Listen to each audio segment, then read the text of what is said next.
When you take a break from YouTube, I think it's important to come back strong. How about a recent release of a 40-year-old kids movie? I mean, hey, that's what we're doing. Today, let's talk about Cloak and Dagger. Cloak and Dagger tells the story of a young boy and his imaginary friend who end up on the run while in possession of a top secret spy gadget. The movie stars Henry Thomas, Dabney Coleman, Michael Murphy, and Christina Nigra. This movie is 40 years old, and mostly this review is for the people who have seen the movie. And the people that are going to click on this video are probably people that are like, oh yeah, Cloak and Dagger. But if you haven't seen it, for whatever reason, I am going to be talking about some spoiler things. I mean, not like huge stuff, but I don't think it'll ruin the movie for you. But yeah, I am going to be talking about some of that stuff. So there you go. Dabney Coleman is one of those actors who's shown up in a lot of roles over the years, mostly in supporting roles. And yeah, he's always memorable. He's always had that charisma. Of course, we're talking about Cloak and Dagger. We're talking about War Games. We're talking about You've Got Mail as Tom Hanks' dad. I've always liked Dabney Coleman. So watching this again, it just reminded me of like how much I like this guy. Like why didn't he work more? I'm not sure what the deal is, but I really like him.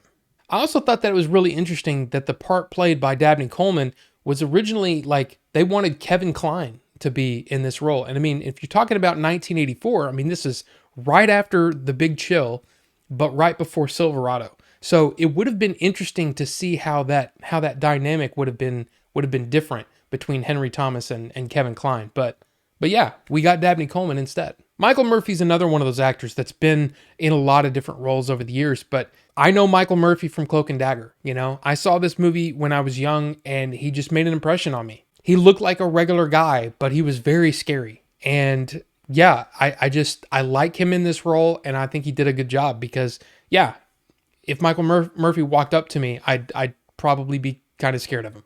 There's also a lot of other character actors that show up in this movie, which is kind of surprising. You know, just people I forgot that were in the movie. Of course, first off is William Forsythe as Morris, and I think he does an amazing job as Morris, and he seems like a big kid, and I think that's the way that it should be played.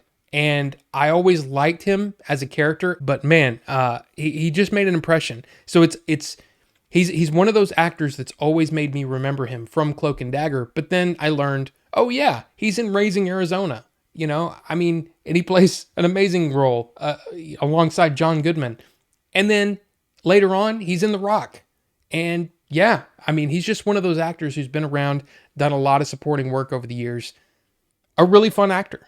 And then an actor that I was completely surprised to see. Again, it's been many years since I've seen this movie.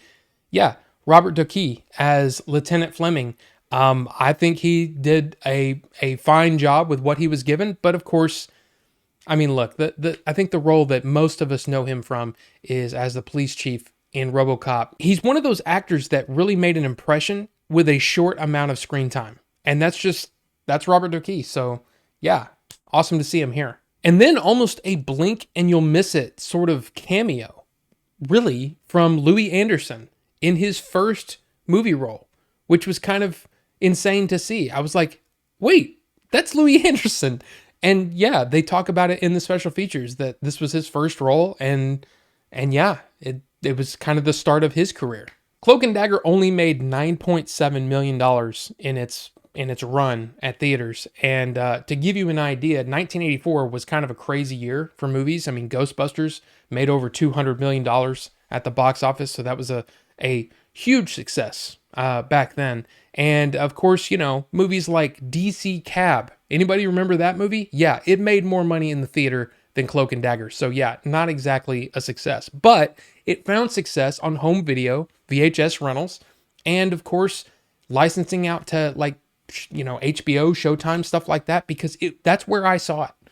I never saw it in the theater, but I saw it plenty of times on cable, and it was one of those staples for me as a kid. I watched it so many times. This movie almost feels like a made-for-TV movie in a lot of ways. I mean, it may just be that the way that some scenes are shot, some of the edit choices, but also maybe the score. You know, the score feels I wouldn't say cheap, but it feels definitely budgetary, I guess. In a way, I don't know. I don't know if I'm making any sense there, but there are some really cool shots in the movie that I wanted to point some of them out because I think they're cool. Early in the movie, you've got Davey talking with Jack Flack before he goes up to the office of Textronics, which, spoiler alert, I guess Davey never makes it up to the office. But yeah, he's talking with Jack Flack, but in the reflection, Jack Flack isn't there.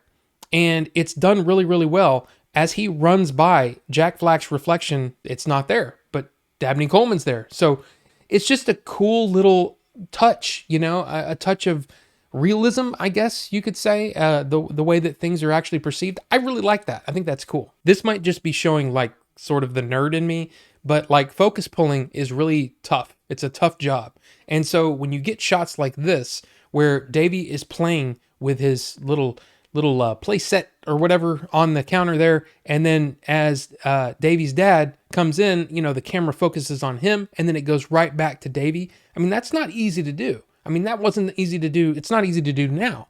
I mean, never mind thinking about 1983 or 1984, whenever this was filmed. And then later on in that scene, Davey's dad kind of leaves with all the games and says, "I don't want you playing these anymore." And as he walks out, Jack Flack is behind the door there, and he throws his little action figure at him, and he disappears. It's just one of those things where I thought, man, that's really cool. That's really cool the way that they did that. One of the things that really stuck out to me watching this again is just how many times that they refer to the cartridge, right? The Cloak and Dagger video game as a tape.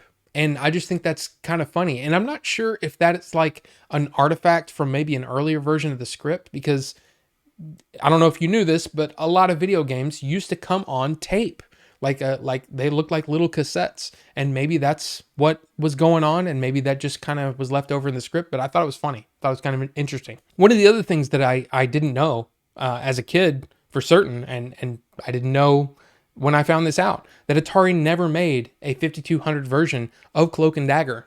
So it's kind of interesting, and it's also one of those things where, yeah, every time you see the video game being played during the movie, it's the actual arcade cabinet version being, projected onto these, or not projected, but being played through these TV screens.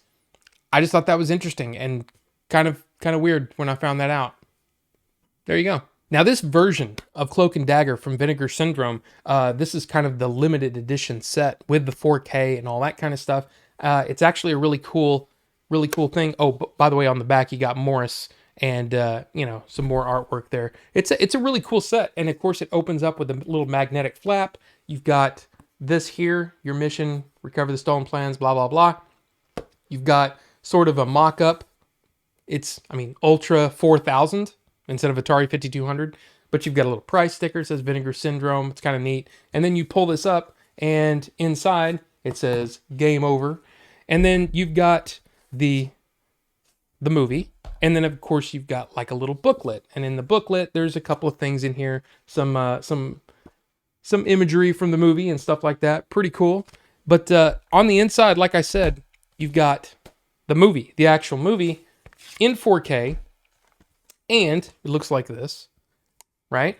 But I love this reversible art. So if you want the original poster art instead of this, you can have that, which I think is kind of cool. And then of course it comes with the 4K disc and the Blu-ray disc, and all the special features are on the Blu-ray disc. Now, if you look at this, I don't think that this is an HDR transfer, but what's interesting is that it seems like there was no noise reduction done for this movie. I mean, if you look at some of these screenshots, there is a copious amount of grain on the image. Now, I don't mind that, and it actually kind of makes me think that, yeah, this is an older film, and it was fun to watch that way.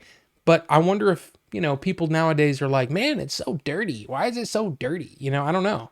But yeah, I thought it was a really pleasing image. Now, included on the 4K and the Blu-ray is a commentary with writer Tom Holland and filmmaker Joe Lynch talking about the whole movie. I actually really enjoyed the commentary. Of course, on the Blu-ray are the rest of the special features. You've got Konami codes and cult classics. It's basically like a little documentary about the movie, a brand new extended making of documentary, loud and clear, a brand new interview with actor Henry Thomas, which I thought was kind of cool.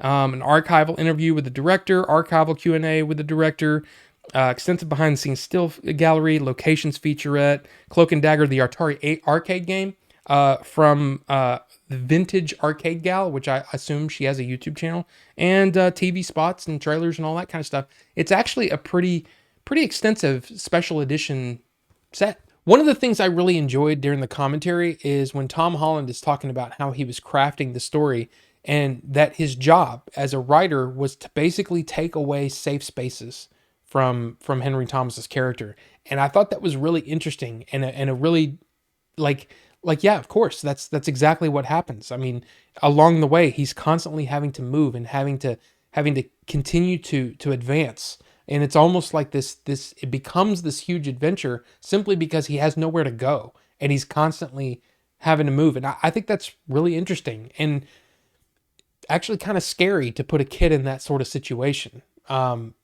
especially these days. And it's very Hitchcockian, I guess, in a way. The way that the story plays out, I have to say, I'm impressed at how the story was laid out and how efficient it is at doing that. The funny thing is I haven't really talked about the movie much. I mean, I haven't seen this movie in probably 35 years, something like that. I mean, a long time. It's fine.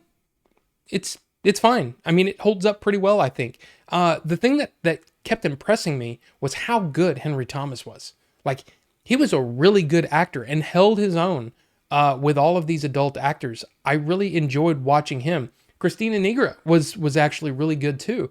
It was surprising how well she played against everyone. Henry, everyone. I mean, it was really well done. And of course, I already mentioned William Forsythe and the way that he treated the kids. He didn't treat them like underlings or something like that. He treated them like contemporaries. You know what I mean? I like that. I love the way that everything works out. I think Dabney Coleman was great.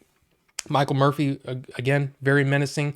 The two guys that played the henchmen, they were scary, shooting at kids and stuff. That's another weird thing about watching this movie now is that, I mean, can you imagine this day and age, people just letting their kids have a bus pass and just do whatever you want. Go all over the freaking city. I mean, that just wouldn't happen today. And then, of course, on top of that, you got a movie where these bad guys are actually shooting at kids.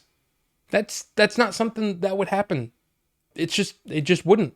And at the very end, Michael Murphy is threatening Henry Thomas and saying all the things that he's going to do to him. If you watch that scene again, it's like, whoa, this is really pushing it. Even for 1984. I mean, think about it. Red Dawn was the first PG-13 movie that came out. It came out in 1984 too. So yeah, what was going on here? Like, there's a lot of scenes in this movie that make me think this should have been PG-13.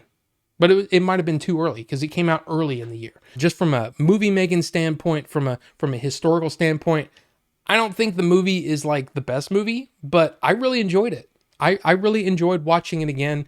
And other than some of those scenes that feel very, like I said, made for TV, I enjoyed it. And I think to see people that have never seen this movie go back and watch it and see what they think about it, it really would be interesting how it plays today. So, Cloak and Dagger. I mean, look, it's a classic from my childhood. I don't know about anybody else, but I really enjoyed this movie. Now, I will also tell you that this edition has been sold out for quite a while, but you can still get the movie. So if you're interested in just watching the movie, you can still get that. And I believe it is the 2-disc, the 4K and the Blu-ray. But anyway, guys, I would love to hear what you thought about Cloak and Dagger and maybe some memories that you have about it. Anything you want to tell me about Cloak and Dagger, just leave it in the comment section. We'll talk about it. But anyway, thank you guys so much for watching. We'll see you on the next one.